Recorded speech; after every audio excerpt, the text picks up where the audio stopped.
कौन बनेगा नेता। नगर निगम के चुनाव पास आने वाले थे। पूरे कानपुर शहर में टिकट को लेकर मारामारी शुरू थी, लेकिन सबसे ज्यादा चर्चा में वार्ड नंबर 40 की सीट थी। वो इसलिए क्योंकि इस बार वहां की सीट महिला के लिए आरक्षित थी। अब सवाल ये था कि चुनाव लड़ेगा कौन। इससे पहले ठाकुर साहब वहां से पार्षद थे और इस बार उन्होंने अपनी पत्नी सीमा ठाकुर को टिकट दिलवाई और ठाकुर साहब की शान के कारण सीमा जी ने 20,000 वोटों से चुनाव जीत लिया। अरे बधाई हो सीमा भाभी, अब तो आप वार्ड की पार्षद बन गई हैं। अब तो हमारे काम आप ही करवाएंगी। अरे ये तो सिर्फ नाम की पार्षद बनी है, वो तो महिला सीट आ गई, वरना पार्षद तो मुझे ही बनना था। अब भले ही चेहरा इसका होगा, लेकिन पावर तो मेरी ही होगी।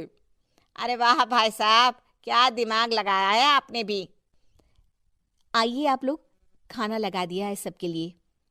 सीमा जी पार्षद बन चुकी थीं, फिर भी उनकी एक ना चलती। सारे काम ठाकुर साहब खुद ही संभाल लेते और जहां जरूरत पड़ती वहां सीमा जी का अंगूठा लगवा लेते। सीमा जी ज्यादा पढ़ी लिखी भी नहीं थी। एक दिन ठाकुर साहब और सीमा एक प्रोग्राम में जाते हैं। अरे ठाकुर साहब, आप आ गए। ओहो, पार्षद मैडम भी आ गई हैं। स्वागत है आप दोनों का। लगता है हमारे पार्षद फंड का सही इस्तेमाल हो रहा है। चलिए अब उद्घाटन करते हैं। ये लीजिए ठाकुर साहब कैची, आप ही सबसे पहले प्रवेश कीजिए।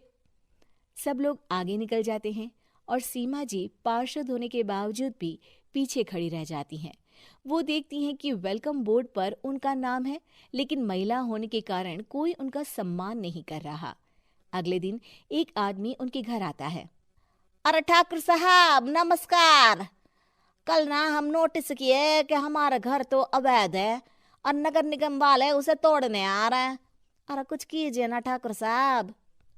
देखो भाई, मैं तो ज्यादा कुछ कर नहीं सकता, पर अगर तुम सबकी जेब गर्म कर दो तो कुछ हो सकता है। कुल मिलाकर 4 लाख लगेंगे। अरे 4 लाख ठाकुर साहब? अरे भाई, मैं अपने लिए नहीं मांग रहा हूँ। दरोगा है, इंजीनियर बाबू है, बड़े साहब है, सबको देना पड़ता है ना थोड़ा थोड़ा। बोलो है मंजूर? तभी वहां अचानक सीमा जी आ जाती हैं। अरे ये आप क्या कर रहे हैं? पहले इन्हीं लोगों से तो आपने वोट मांगे, अब इनसे ही पैसे ले रहे हो। अरे चुप रहो तुम, तुम्हारा काम है सिर्फ अंगूठा लगाना, तुम वही किया करो। मुझे दूसरे काम तुम मत सिखाओ, समझी? और तुम ना जाओ, अब पैसे लेकर आओ, वरना जेसीबी किसी भी वक्त आती होगी। सब कुछ ऐसे ही चलते रहता है। एक दिन सीमा जी और ठाकुर साहब को एक लोकल मीटिंग में बुलाया जाता है। वहां पर कई और अधिकारी लोग भी मौजूद रहते हैं।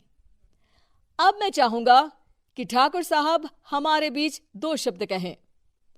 मेरे प्यारे भाइयों और बहनों, आज मेरा सौभाग्य है कि मैं आप सबकी सेवा दिन रात कर पा रहा हूं। आपने मेरी पत्नी को भारी मतों से जिताया है, इसलिए मैं आप सभी का शुक्रगुजार हूं।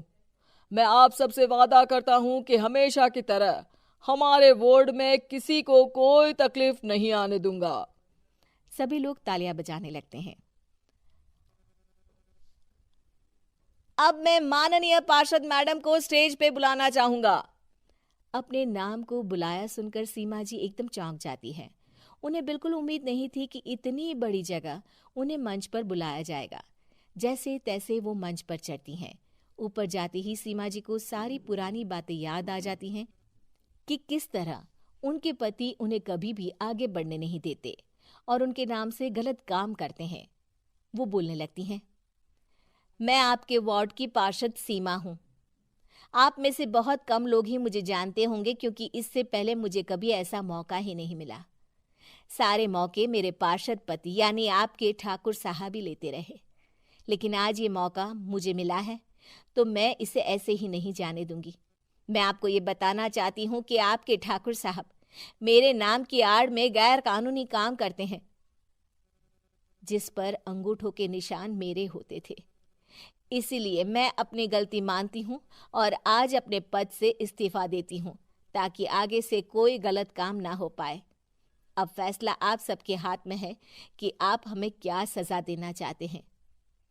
सीमा जी की बातें सुनकर ठाकुर साहब के चेहरे का रंग उड़ जाता है और वो शर्म से मुंह नीचा करके वहां से चले जाते हैं और पद से इस्तीफा देकर ही सही सीमा जी अपने आप में आत्मविश्वास महसूस करती हैं।